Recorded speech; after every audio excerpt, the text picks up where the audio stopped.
السلام علیکم ورحمۃ اللہ وبرکاتہ۔ محترم سامعین، بڑی خوشی و مسرت کے ساتھ اس بات کی اطلاع دی جاتی ہے کہ بروز اتوار 17 اکتوبر دوپہر 3 بجے سے 5 بجے تک مدرسہ فضل النساء للبنات نزدیک مسجد درویش قادری وڈیگیری کرنول میں بڑے ہی اہم موضوع پر ملک کے موجودہ حالات میں عورتوں کا کردار کے عنوان سے 2 گھنٹے کا تربیتی و اصلاحی اجتماع منعقد ہونے جا رہا ہے، جس میں فقیہ الامت حضرت مولانا مفتی محمود الحسن صاحب گنگوہی رحمۃ اللہ علیہ کے خلیفہ و ریاستی صدر جمعیت العلماء تمل ناڈو حضرت مولانا مفتی سبیل احمد صاحب قاسمی دامت برکاتہم کا خواتین میں اہم بیان ہوگا۔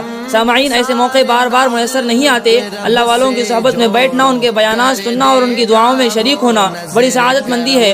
لہذا آپ تمام اہلیان شہر کرنول سے گزارش ہے کہ ٹھیک 3 بجے مدرسہ فضل النساء للبنات نزدیک مسجد درویش قادری وڈیگیری میں اپنی اپنی مستورات کو اجتماع میں ضرور پہنچا دیں اور دیگر خواتین کو بھی شرکت کی دعوت دیں۔ الداعی محتمم مدرسہ و جمیع اساتذہ وڈیگیری کرنول۔